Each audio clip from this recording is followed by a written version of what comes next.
Don't worry, kids. I'm going to do throwback reviews for the other two Black Christmas films next.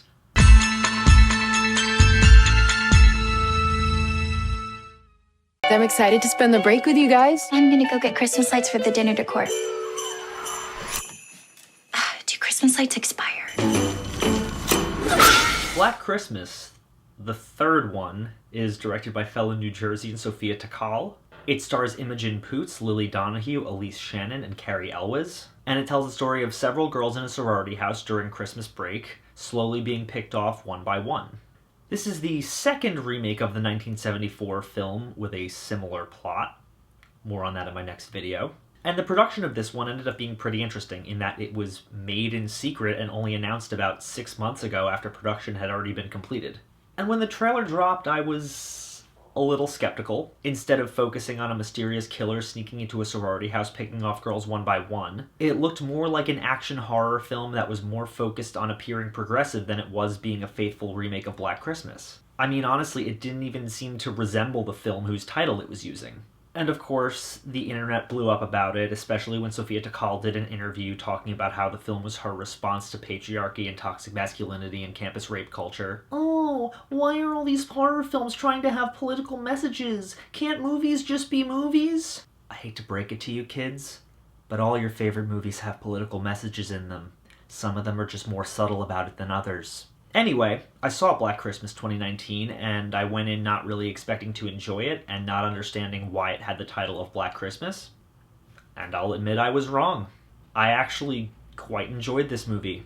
It's far from perfect, but Sophia Takal did exactly what she said she was going to do in that interview. What Black Christmas essentially is an enjoyable middle finger to the Brett Kavanaughs of the world, and to campus rape culture as a whole, and it's a surprising love letter to the feeling of the original Black Christmas while still managing to be its own unique thing. Take the vibes of 70s horror, give them a sleeker, more modern aesthetic while rooted in the struggles and empowerment of the Me Too movement, and you have this movie. And when this movie is trying to be about those things, it works exceptionally well. The protagonist, Riley, played brilliantly by Imogen Poots, experienced something traumatic before the events of this film at the hands of a local frat. And that trauma haunts her throughout and makes her character incredibly sympathetic and relatable. And it makes her feel incredibly fleshed out and incredibly real in terms of her overall character arc and how she handles that and copes with it. And that's where this movie shines its brightest. Like I said, this film is a response to the Me Too movement, with a wonderful through line about women taking their power back in a male-dominated world. And those elements of it help it to stand out from the other films with the same title.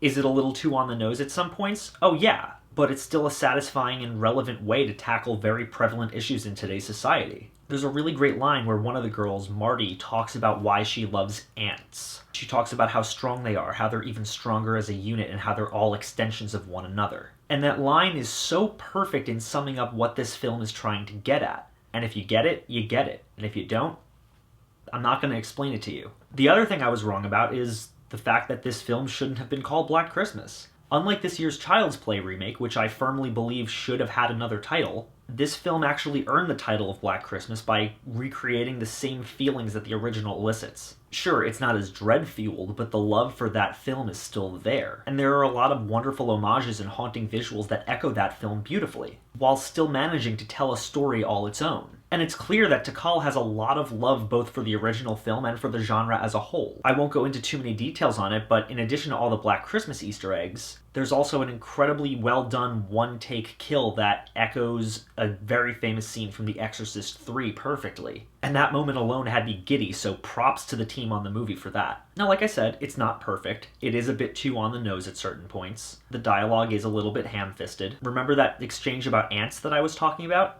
That shit was great. And then the movie brings it back a couple scenes later in a way to say, hey, this is what we meant with that line. And it was so unnecessary because I was like, well, I got it. I understood what you meant. You didn't have to explain it to me. In addition to all that, this movie decides to have a really strange magical element to it, which is not only distinctly not Black Christmas, but also felt really unbalanced and out of place in a film dealing with a lot of real-world issues like patriarchy and college rape culture. Still, all that being said, I enjoyed this film a lot more than I expected to. Some of the dialogue is bad, and the supernatural elements don't really mesh well with the overall crux of the story, but it's topical, it's empowering, and it deals with some really prevalent real-world issues, and I love it for that. I'm going to say that Black Christmas 2019 is solid. If any of the stuff I said here intrigues you, check it out. Give a fellow New Jersey filmmaker some support. And if you're one of those people that is going to complain about this movie being woke and that PC culture is ruining movies, fuck you. This movie isn't for you anyway. As always, guys, thank you so much for watching. If you like this channel and you want to see more, click down there, like, comment, subscribe, click the bell notification down there so you know when I upload. If you want to donate to this channel, there's a Patreon link down in the description. You can click around, see if there's anything you like. I would really appreciate it. You could be like all these cool people right here. I'm going to be making some updates on it soon, so keep an eye out for that video because I've got some really cool reward tiers in the works. Please consider donating. I would really appreciate it. It would help me make new, better quality content for you all to enjoy. But even if you don't, thank you so much for watching anyway, and I'll see you all very soon. You messed with the wrong sisters.